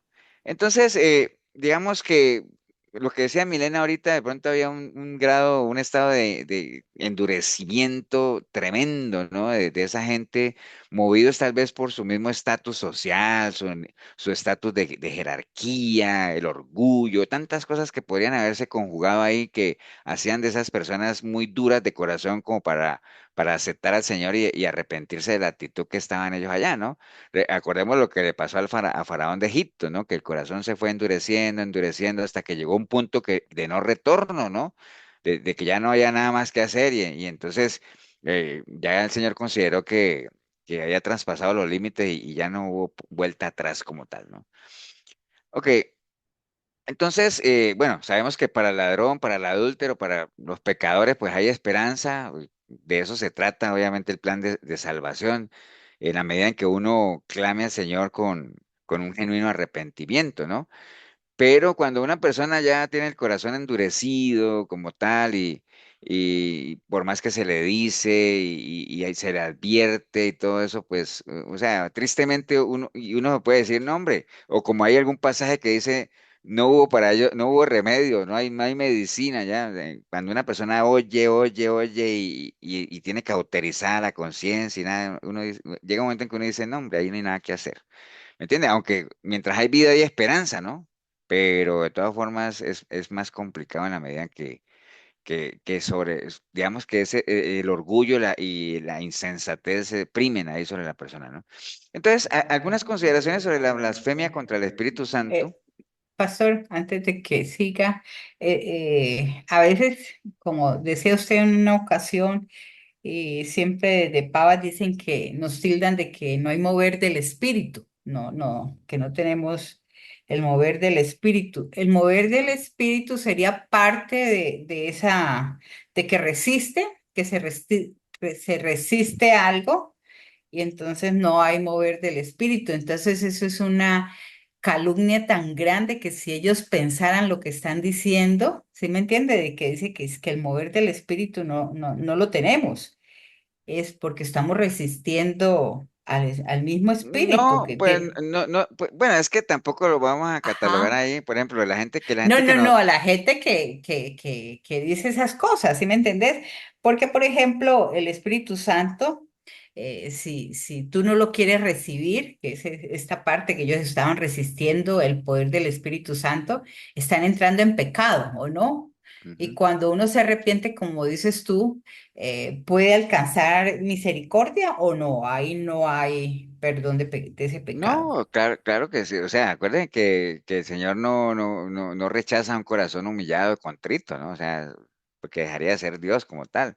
El problema aquí con esta gente, y ahorita lo vamos a ver, es que, por ejemplo, lo que Milena dice, que allá era lo que quería ir, que a nosotros en Efesios nos acusan de que no hay mover del Espíritu Santo, pero peor aún, que uno cohíbe el mover del Espíritu Santo. O sea, pues sí, son acusaciones tan ridículas y absurdas, pero no llegan al punto de decirnos pues que cohibimos al Espíritu Santo porque el que reina en la iglesia es Satanás, ¿no? Tampoco han llegado a ese nivel, ¿no? Como tal.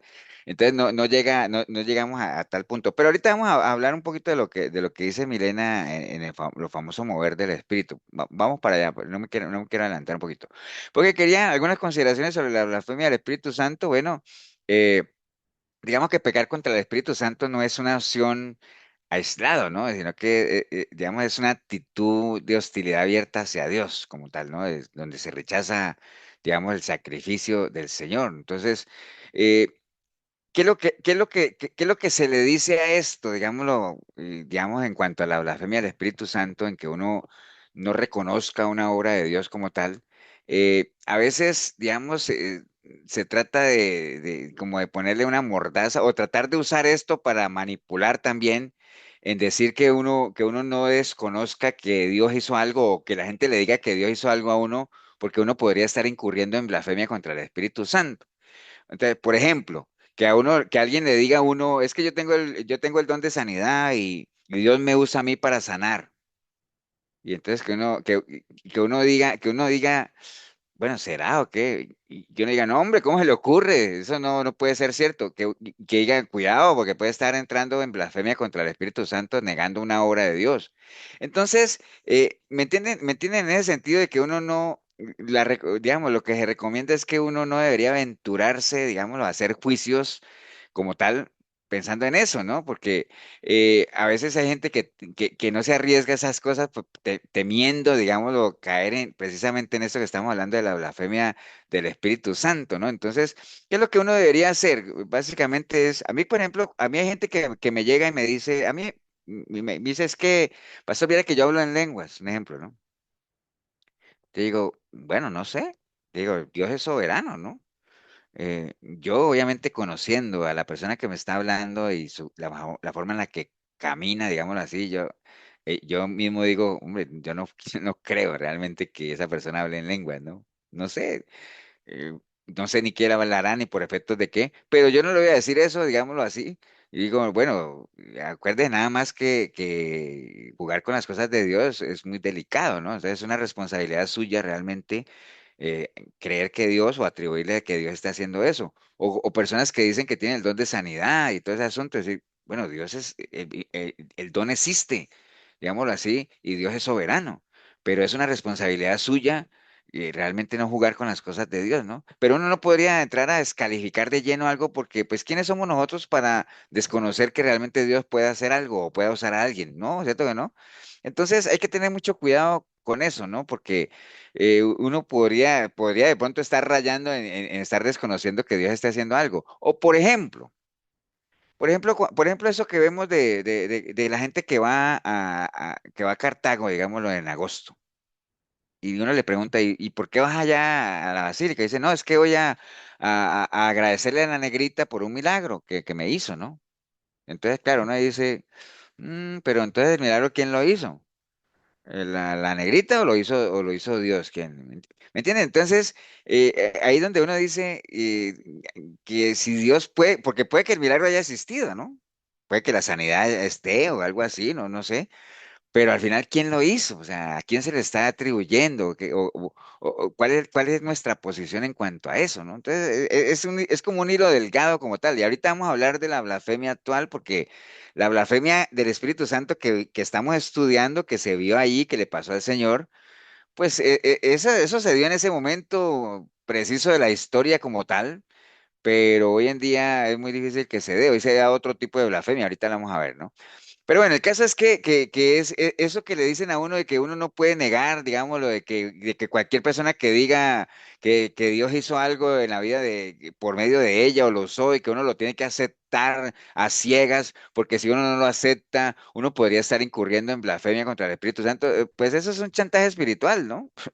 Es un chantaje espiritual porque nosotros no estamos obligados, hermanos, a creer todo lo que nos dicen, ¿no? O sea, nosotros tenemos derecho a tener el beneficio de la duda. Dice Primera de Juan 4:1 que uno tiene que pesar todos los espíritus para ver, ¿no? Uno tiene que pesar todo. Y uno tiene el derecho a dudar como tal, porque ahorita hay tanta manipulación. No a descartar, pero sí a dudar, ¿no? Entonces, pero hay gente que lo chantajea a uno diciendo, no, usted no dude que Dios puede hacer eso porque puede estar cayendo en blasfemia. No, no. La Biblia también me enseña a mí que hay que pesar los espíritus y hay que tener discernimiento. Entonces, bueno, ustedes saben que blasfemar es hablar mal de Dios, ¿no? Porque, ¿cómo se llama cuando uno habla mal de una persona? Calumnia. Calumnia. Calumniar. Y Difamar. cuando es de Difamar. Dios, cuando es de Dios es blasfemar, ¿no? Entonces, blasfemar es hablar mal de Dios, es rebajar su dignidad, eso es blasfemar, ¿no? Entonces, el término blasfemia puede definirse generalmente como una irreverencia desafiante, ¿no? Y eso puede aplicar a pecados como maldecir a Dios, como, bueno, cosas de esas, o hablar cosas degradantes de Dios, puede entrar dentro de la categoría de blasfemar delante de Dios, ¿no? Pero la blasfemia también es atribuir algún mal a Dios o negarle algún bien que deberíamos atribuirle a Él. Entonces, en las dos vías, ¿no? Funciona lo que es la blasfemia. O negar que negar algo bueno que Dios haya hecho y como en este caso estos escribas, negar algo bueno que Dios hizo y atribuírselo a Satanás, o atribuirle a Dios algo que definitivamente él no hizo. Entonces, la blasfemia va por esos dos lados. No sé si me entendieron los dos casos, ¿no? Digamos, negar que Dios hizo algo bueno y atribuírselo a Satanás, eso es blasfemar. O por el contrario, algo que es malo, pues sí, lo malo siempre viene de Satanás. Algo que es malo, atribuírselo a Dios, ¿no? Eso también es blasfemia contra el Espíritu Santo, ¿no? Ahorita vamos a ver algunos casos y ejemplos de eso. Entonces, bueno, ¿qué pasó con el caso de los fariseos?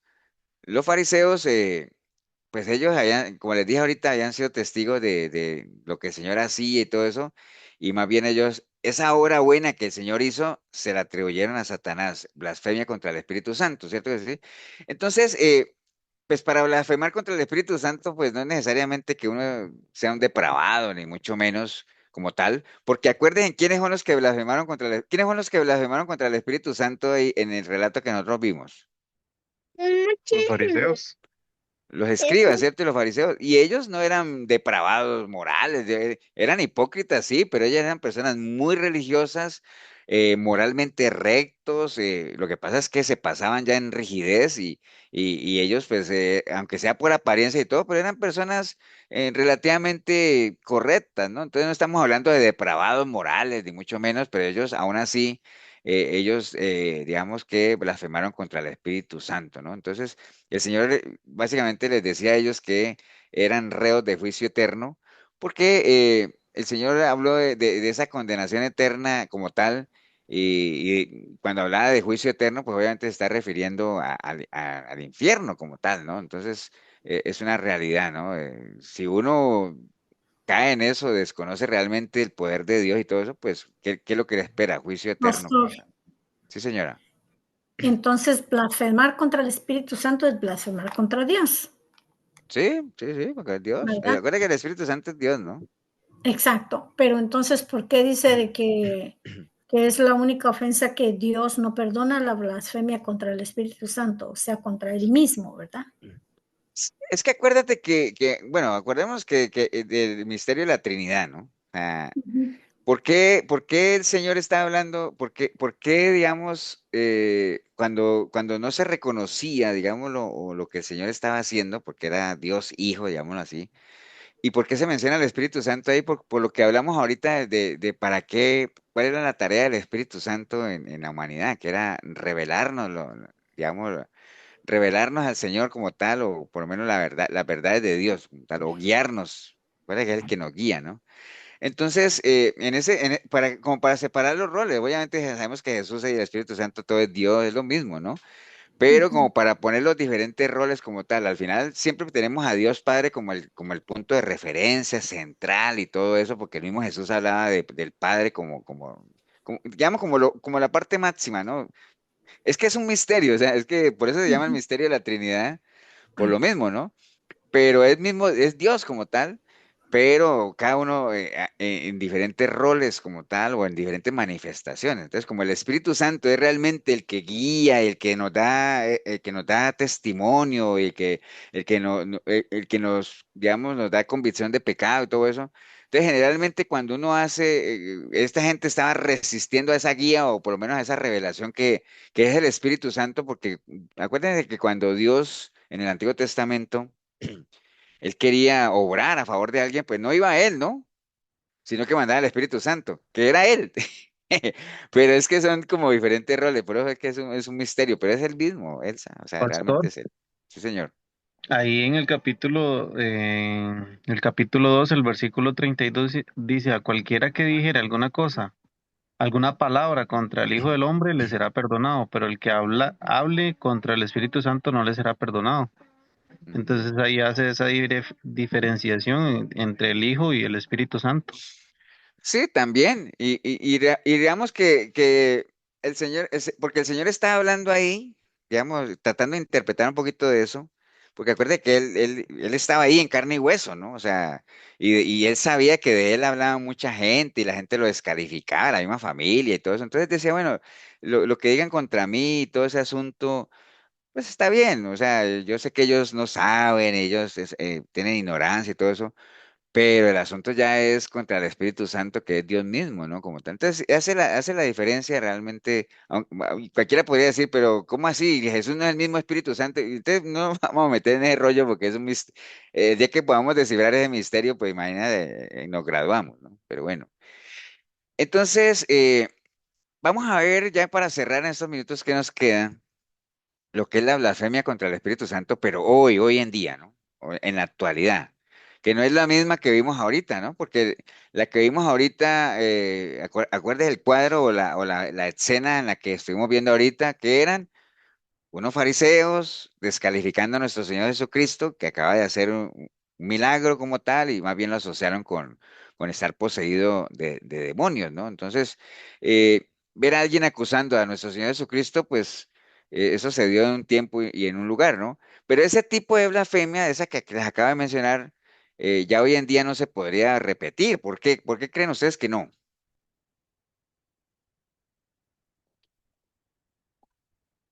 Porque Jesús no está haciendo los milagros porque ya Él resucitó. Bueno, no tanto que porque ya resucitó, sino que porque Jesús no está ahí físicamente, ¿no? Ya, él estuvo ahí físicamente, pero ya no, ¿no? O sea, eso fue un momento único de la historia, en la que se conjugaron varias cosas. Estaban esos escribas y fariseos que tenían eh, la ley y los profetas, o sea, tenían todo lo que tenían toda la información. Obviamente estaba el Espíritu Santo ahí moviéndose entre ellos y todo ese asunto. Estaba nuestro Señor Jesucristo ahí, o sea, el mismo Hijo de Dios ahí delante de ellos, dando señales, ellos viendo con sus propios ojos todo eso. Entonces, eso pues no se va a volver a repetir, ¿no? Pues ya hoy en día no tenemos a nuestro Señor Jesucristo como tal, ¿no? Eh, pero bueno, entonces, nunca antes en la historia y se había concedido ese privilegio, digámoslo ahí, que por eso era por eso era tan importante esa visitación, que por eso fue que se mandó a Juan el Bautista antes para que abriera el camino, ¿no? Siempre ha habido un interés particular de Dios, digámoslo, del Señor, de que uno esté preparado, ¿no? O sea, siempre se ha preparado. El Señor le decía a Josué, dígale a la gente que se preparen, que se santifiquen, díganle, o sea, la palabra misma nos las ha dejado el Señor para que nosotros estemos enteramente preparados. O sea, siempre hay un interés particular de estar preparados para tener visitaciones como tal, ¿no? Entonces, ese momento se dio ahí, en la historia. Nunca antes se había concedido tanta luz, digámoslo así, a la humanidad, ¿no? Que fue la venida de nuestro Señor Jesucristo, ¿no? Y al final, pues, todos ese grupo religioso, los fariseos, pues eligieron más bien el despreciarlo como tal. Por eso es que Pablo más adelante dice que si los sabios de este mundo, ¿se acuerdan? Que si ellos eran dimensionados esa visitación, y si hubieran tenido sabiduría y todo eso, jamás, nunca hubieran crucificado al Rey de la Gloria, ¿se acuerdan? Que eso lo dice él, ¿no? Pero ellos no quisieron básicamente doblegar su orgullo y todo ese asunto y al final eligieron despreciar al Señor, ¿no? Porque el Señor decía, mire que el Señor decía que la ceguera, habían dos tipos de ceguera, ¿no? O sea, hay gente que es ciega porque él decía, es que ellos son ciegos porque el príncipe de este mundo les ha cegado el entendimiento y todo eso, ¿no?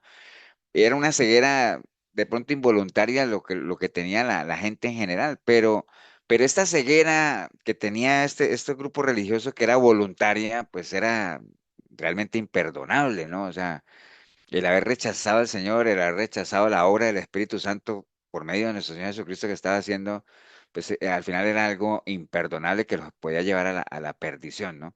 Entonces, como les decía, esa blasfemia pues no puede repetirse hoy en día porque pues nuestro Señor Jesucristo ya no está físicamente en la tierra, ya está sentado a la derecha del Padre, o sea, ninguno de nosotros va a poder ver físicamente a nuestro Señor Jesucristo haciendo milagros y después decirle, no, eso lo hizo Satanás, ¿no? Físicamente no lo podemos hacer, ¿no?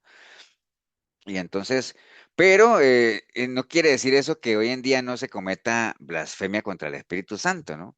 Pero es la blasfemia como ya en la otra línea, ¿no? Acuerden, la blasfemia de allá era que una obra de Dios se la atribuían a Satanás. ¿Cierto que sí? Ahora, ¿cómo se da la blasfemia hoy en día? Al revés, que las obras de las tinieblas se las atribuyen ¿a quién? A Dios, ¿no? Adiós. Eso es lo que se ve hoy en día, ¿no?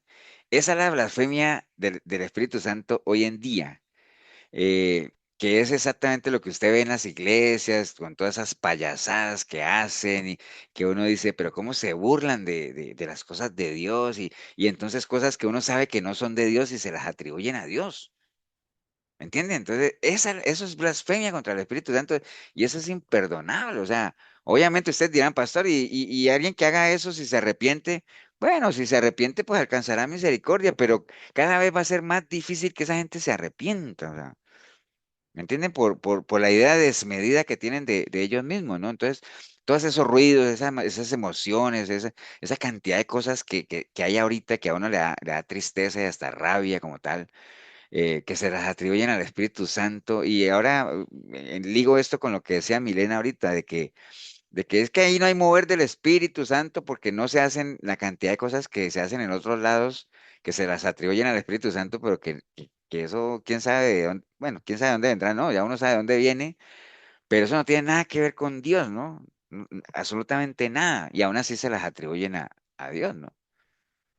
Como tal. Eso es como, por ejemplo, la gente, ahorita volviendo a lo de la romería, ahorita que mencioné eso, que gente que va, que gente que ni siquiera, vea, eh, la mayoría de la gente que camina a Cartago, ¿ustedes creen que esos 2 millones de personas que caminan a Cartago son cristianos católicos? Cristianos, llamémoslo así, ¿ustedes creen que son o no?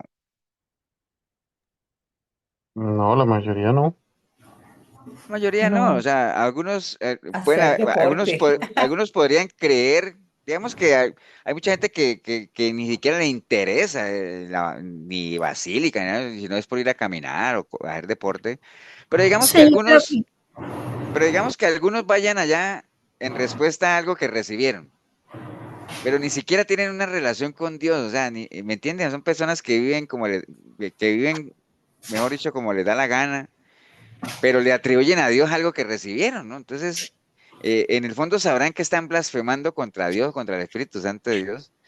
No lo saben, ¿no? Pero esa es la blasfemia moderna como tal, ¿no? O sea, la cantidad de cosas que suceden en las iglesias que se las atribuyen a Dios, pero que no son de Dios. Esa es la blasfemia en la otra línea, ¿no? Y hay que recordar las palabras de nuestro Señor Jesucristo, digamos, para toda esa gente que se jacta de esas cosas. Mire que, no sé si ustedes han visto que casi siempre por el tema que uno se puede meter en el tema que sea y va a dar ahí. Muchos dirán en aquel día, Señor, profetizamos en tu nombre, hicimos una cantidad de cosas tuyas, Señor, y que se la atribuyen al Señor y el Señor les dice, pero si es que eso no, o sea, yo no tuve nada que ver ahí, ¿entiendes? Yo no, lo hicieron sin mí, o sea, eso no es mío. Blasfemia Pastor, contra el Espíritu Santo, sí, señora. pastor, una pregunta. ¿Pero será que toda esa gente que hace eso, ellos están conscientes todos de que eso son obras de Satanás? ¿O será que hay algunos que están engañados? Porque Pues en las iglesias hay gente muy mezclada que es también que hay está de engañada. Y todo, Lady. Digamos, acuérdate entonces, que en las iglesias hay, aquí en este caso en particular, el Señor se fue de frente contra quiénes, contra los fariseos y escribas. contra los líderes, porque el nivel de responsabilidad no es el mismo, ¿no?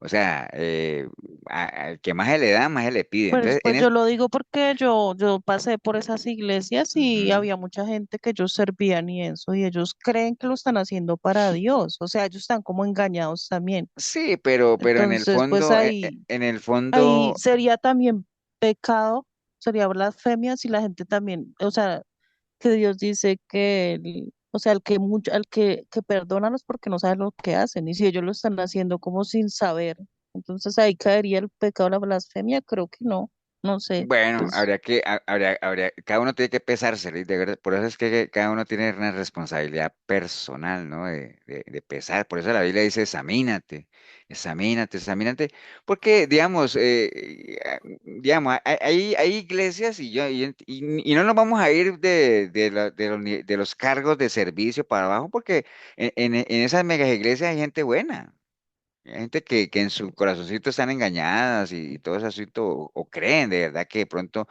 están haciendo algo para Dios y todo. No sé qué prácticas estén llevando, ni mucho menos. Pero en esto nadie va a poder en su momento alegar ignorancia, ¿no? Porque la información está, las advertencias están. Entonces, el pueblo de Israel se le advertía, se le advertía, se le advertía, y al final, al final si no hacían caso, tenían que ir a sufrir las consecuencias de su desobediencia.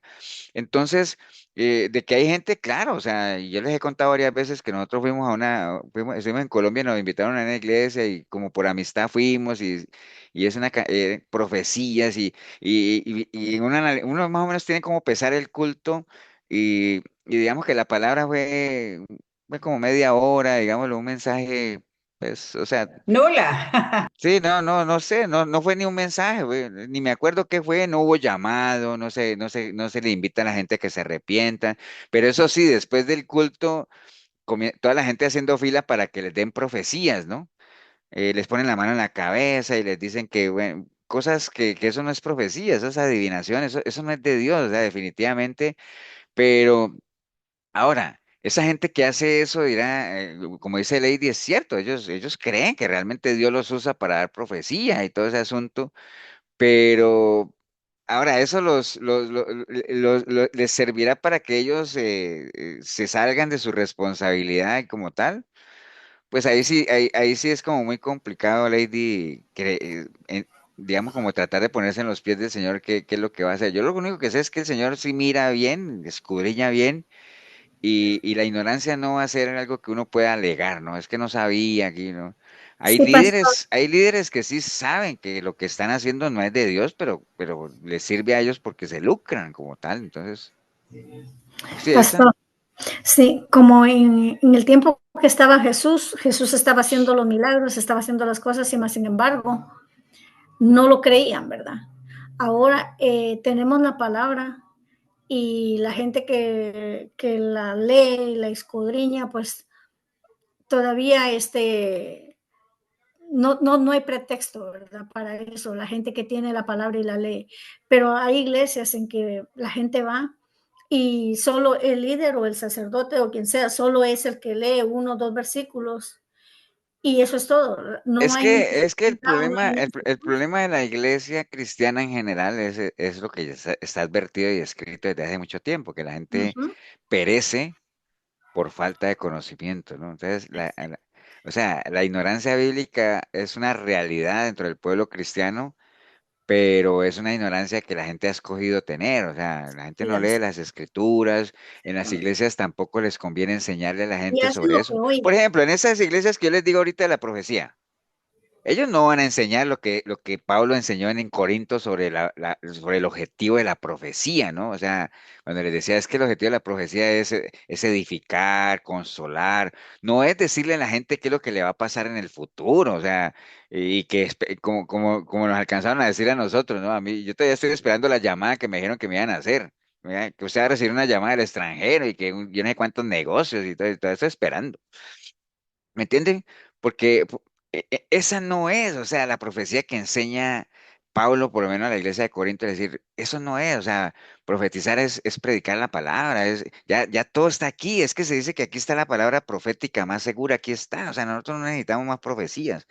¿Me entiende? Entonces, perecen cautivos. Y mire que la Biblia es clara en decir, el pueblo perece. O sea, y cuando dice perece es que mueren, ¿ah? O sea, el pueblo sigue apartado de Dios por falta de conocimiento, porque desechan el conocimiento.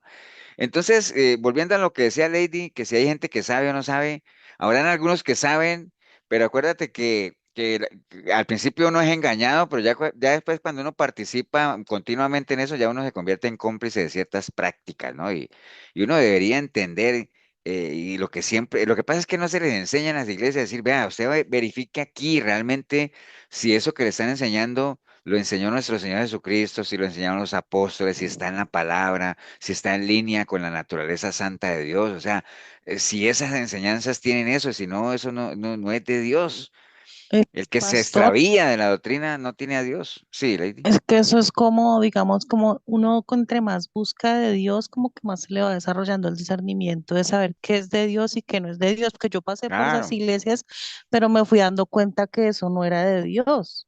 Ujú, Entonces ya exacto. como que ya se nos, como que se nos despierta ese entendimiento de saber cuál es la doctrina correcta de Dios, que pues en mi caso es la que estamos aquí en esta iglesia.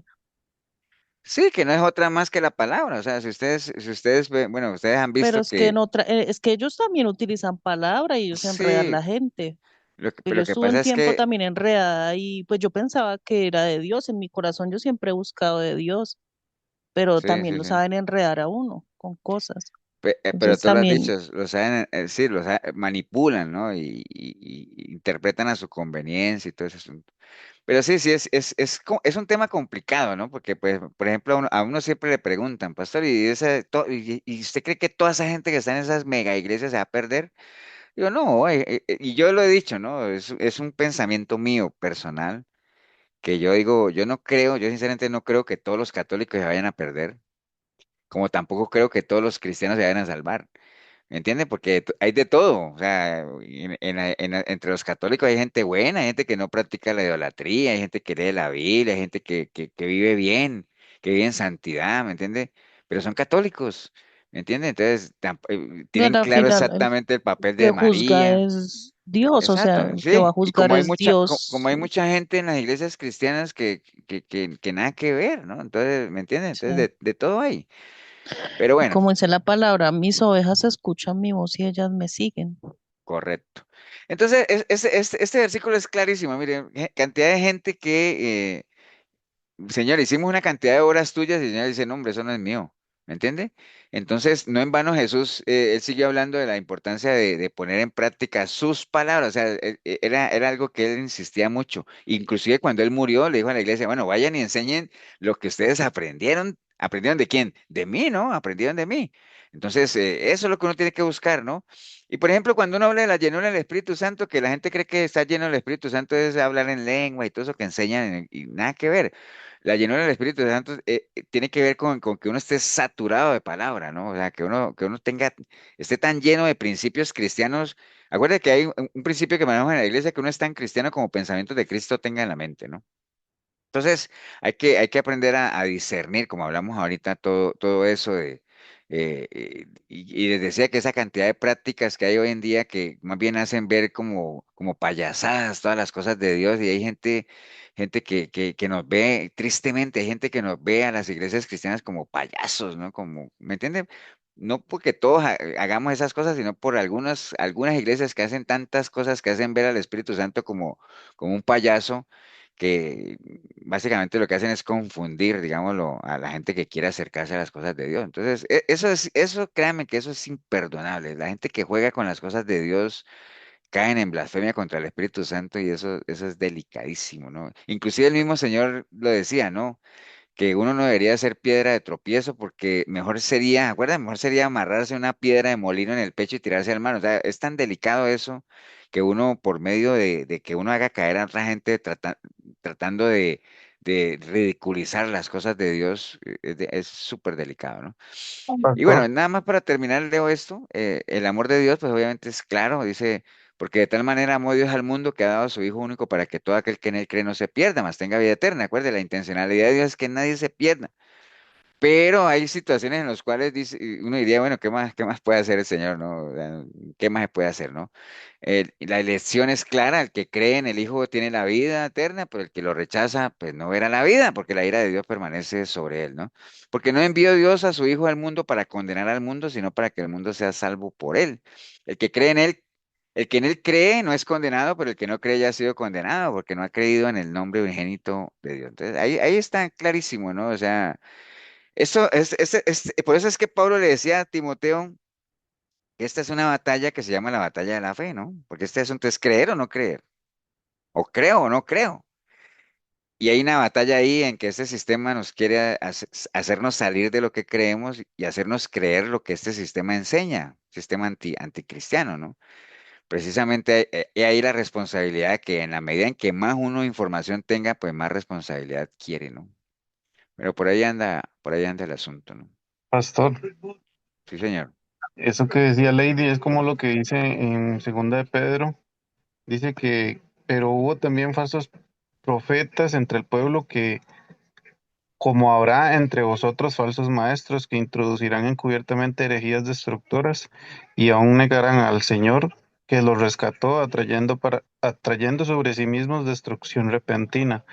Y muchos seguirán sus disoluciones, por causa de los cuales el camino de la verdad será blasfemado. Y por avaricia harán mercadería de vosotros con palabras fingidas. Sobre los tales ya el largo tiempo de la condenación no se tarda y su perdición no se duerme.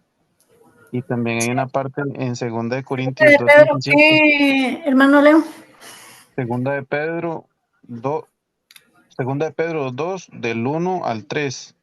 Y hay uno que está también en Segunda de Corintios 2:17, dice, pues no somos como muchos que medran falsificando la palabra de Dios, sino que con sinceridad, como parte de Dios, delante de Dios, hablamos de Cristo.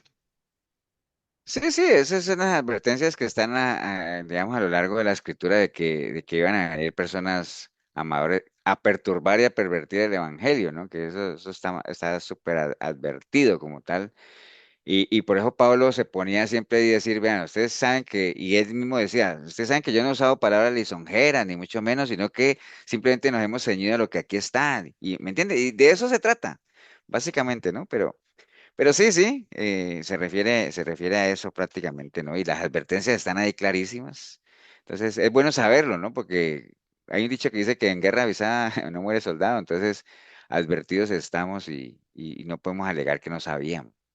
Pero bueno, vamos a orar, vamos a darle gracias a Dios por este tiempo. Es un tema interesante esto de la blasfemia contra el Espíritu Santo porque pues uno siempre, a veces puede alguien preguntarle a uno, mira, ¿y eso qué es la blasfemia? Bueno, ya sabemos que hay un contexto histórico, ya pasó allá, la blasfemia está en dos líneas, algo que Dios hace atribuírselo a Satanás, o en lo que vemos más que todo hoy, cosas que Satanás hace o que se las atribuimos a Dios, ¿no? Que esa es la otra línea de la blasfemia. Las dos tienen consecuencias, ya sabemos cuáles son, ¿no? Bueno, vamos a orar, a darle gracias a Dios. Regálanos, Leo, ahí, ya que prendiste la cámara, una oración ahí para irnos, ¿vale?